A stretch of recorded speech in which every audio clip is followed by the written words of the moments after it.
Article 23(1) of the Constitution. This petition alleges what the petitioner perceives to be violations of his right to fair hearing, a right in the Bill of Rights. Whether the right to a fair hearing has been violated is a matter within the jurisdiction of this court. I must add that the right to a fair hearing is guaranteed by Article 155 is one of the non-derogable rights in Article 25C.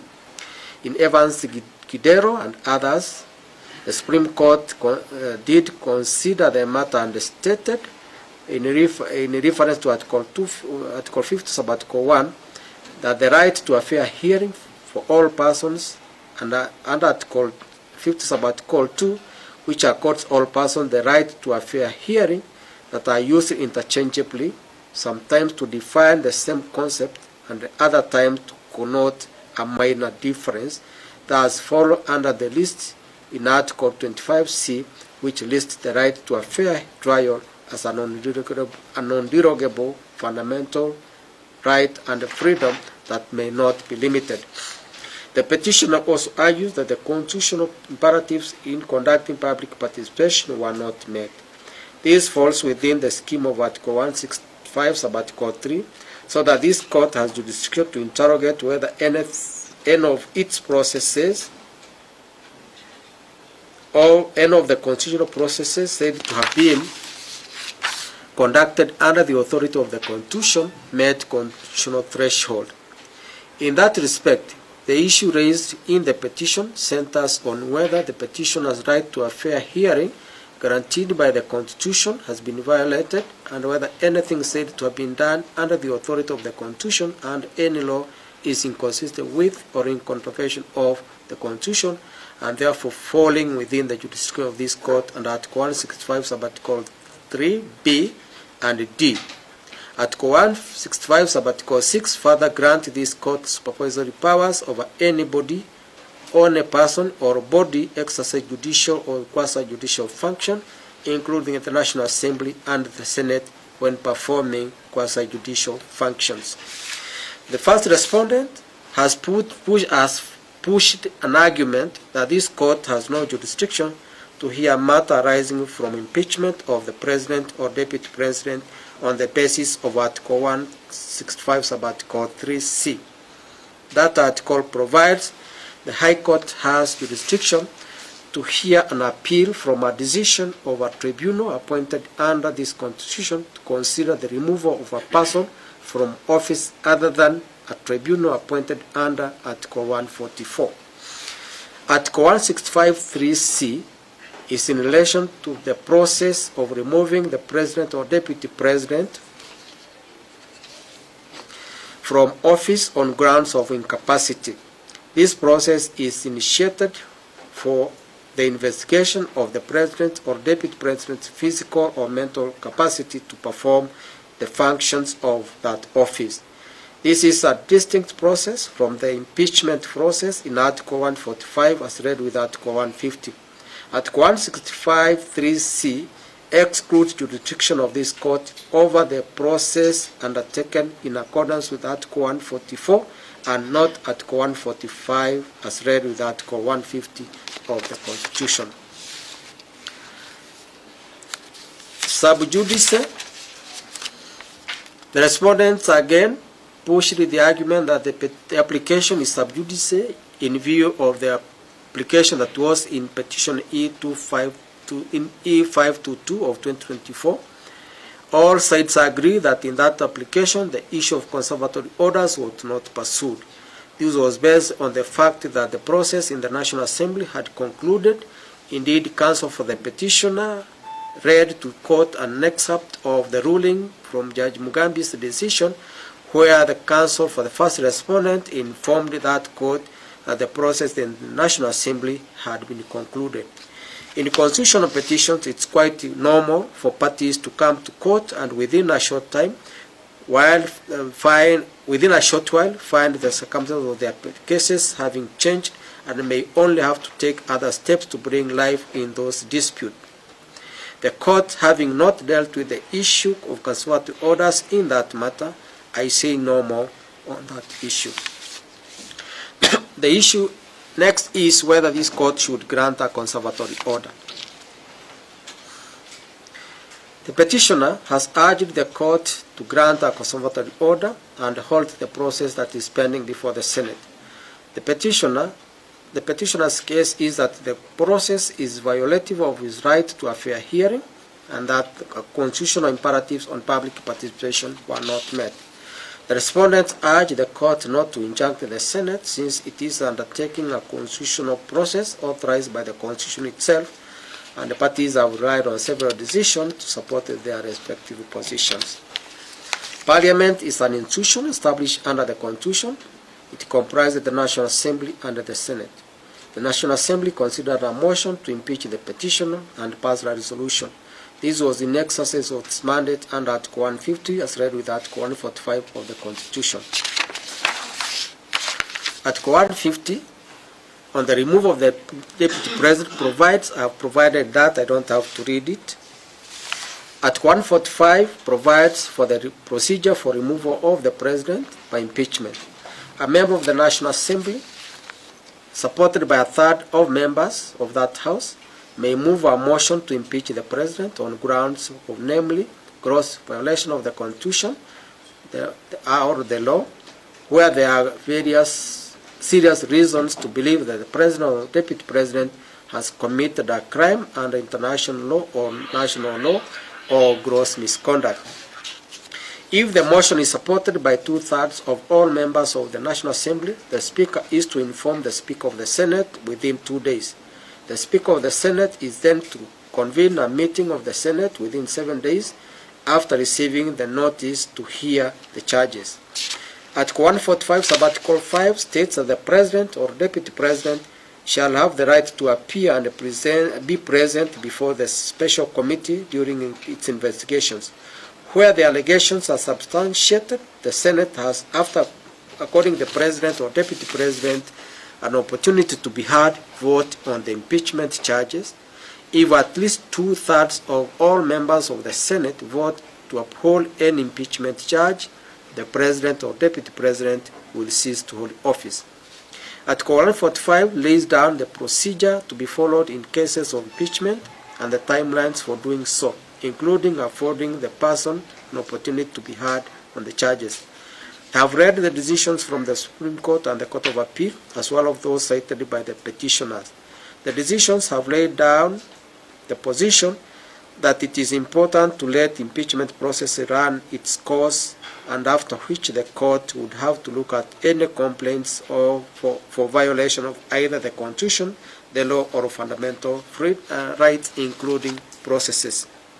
For instance, in Julius Kariuki Mate, the Supreme Court stated that interpretation of the Constitution calls for a delicate balance in the respective mandates of the different arms of government. In the Sonko case, the Supreme Court observed that the removal of proceedings for a county governor are textually committed by the Constitution to the legislative branch of government. The Constitution mandates that the process to impeach a governor commences in the county assembly and terminates in the Senate. The Supreme Court emphasized that the Constitution commits to both institutions the exclusive power to remove the governor, subject only to procedural requirements set out in the County Government Act and the respective standing orders of the county assemblies and the Senate, and proof of the charges. The Supreme Court then added, it has been emphasized in accordance with the principle of separation of powers that in considering applications to review decisions of the other branches of government, courts should strive to achieve a balance between their role as guardians of the Constitution and the rule of law, including an obligation to respect what Parliament is constitutionally required to fulfill. In other words, where the Constitution requires Parliament to determine a matter in the first instance as part of its constitutional mandate, Parliament will have the discretion and the power to regulate its own affairs, and the court will be slow to interfere with the exercise of that discretion. Reference in this decision to county assembly can also be referenced to the National Assembly. Flowing from the decisions, where the Constitution commits a process to another arm of government, the court should allow that process to complete, that arm of government to complete its process before the court exercises its judicial review jurisdiction over the matter to determine whether what was said to be done under the authority of the Constitution is inconsistent with or in contravention of the Constitution. Granted, this is the first time this country is experiencing an impeachment proceeding against the Deputy President. The petitioner has raised substantial questions, including violation of his right to a fair hearing, guaranteed by Article 50 sub-Article 1 and ring-fenced by Article 25 sub-Article C as a non-derogable right. The petitioner has also stated that the National Assembly, in passing the impeachment motion, considered extraneous matters other than the grounds raised in the impeachment motion. There is a further argument that constitutional imperatives on public participation were not complied with. The petitioner has given an example of Keio South constituency, serial number 95, to demonstrate this fact. According to the results for public participation in that constituency, the total number of people who participated was given as 43. Those who supported were 70. Those who did not support were 3. The percentage of those who supported was 162.79%, while the percentage of those who did not support was 6.98. It is implausible that an attendance of 43 people would produce 70 people in support, that's 162%, and 3 people in opposition. The petitioner has raised valid concerns. However, precedents bind this court so that although the Constitution grants the court jurisdiction to intervene where there is a threat to violate the Constitution or human rights and fundamental freedoms, the court must exercise restraint in matters of impeachment. This process has been committed to Parliament, which must be allowed to conclude its part. In our constitutional scheme, the people delegated the authority to state organs, including Parliament and the judiciary, to exercise the delegated authority only in accordance with the Constitution. Article 2 reminds everyone that the Constitution is supreme and binds all persons and state organs at both levels, while Article 3 places an obligation on every person to respect, uphold, and defend the Constitution. Article 10 sub-Article 1 also is clear that the national values and principles bind all state organs, public officers, and all persons whenever they discharge their mandate under the Constitution. National values and principles include transparency, accountability, the rule of law, and public participation, as well as human rights. If a state organ fails to abide by any of the values and principles in the Constitution, the court exercising its mandate under Article 165 sub-Article 3 will come in and investigate whether anything said to have been done under the authority of the Constitution is inconsistent with or in contravention of the Constitution. It was in this respect the Supreme Court stated in a matter case that it would be reluctant to question parliamentary procedures as long as they did not breach the Constitution, and that the mandate of the court is restricted to the doctrine of separation of powers, to deciding on matters of individual rights and fundamental freedom. The Supreme Court then stated that in the exercise of their wide political powers, both the county, National Assembly, and the Senate cannot act outside the confines of the Constitution and the law. For to do so would invariably invite the court's intervention. End of quote. In other words, the constitutional processes are not about a dash to the finish line. They have constitutional imperatives that must be complied with, and if not, such infractions will not be out of reach of our Constitution. The timelines given in the Constitution are on the premise that its processes will be complied with will comply with the constitutional requirements. Where there is an allegation that the constitutional imperatives have not been complied with, the affected person has recourse to the courts, and the court will rise to the occasion and consider whether the state organ complied with the constitution or the law.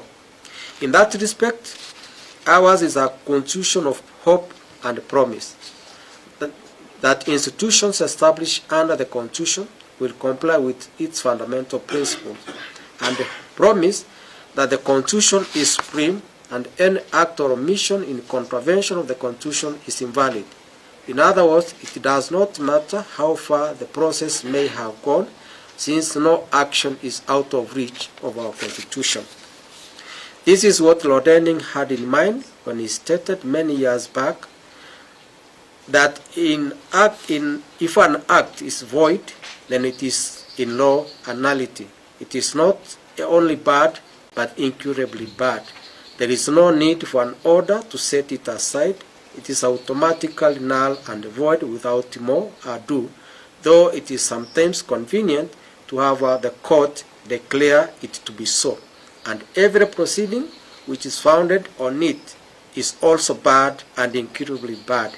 You cannot put something on nothing and expect it to stay there. It will collapse. Article 2, Sub-Article 4 of our Constitution is not only the hope, but also the promise of our Constitution that we must abide by the constitutional dictates, for any act or omission in contravention of the Constitution is invalid. In that respect, I conclude this matter, and this is what I say. Having considered the application and argument by parties, the Constitution and President, the prayer for grant of conservatory order is declined. However, in view of the issues raised in this petition, which also appear to relate to those in petition E522 of 2024, which has been certified for purpose of appointing a bench of an even number of judges to hear, I certify this petition as raising substantial questions of law and of public interest in terms of Article 165, Sub-Article 4 of the Constitution. This file is to be placed before the Honorable Chief Justice to consider appointing an uneven number of judges to hear this petition. Given the close proximity of the issues in this petition and those in petition E522, the Honorable Chief Justice may consider whether this petition may be heard by the same bench appointed to hear petition E522. I make no orders on costs. Thank you.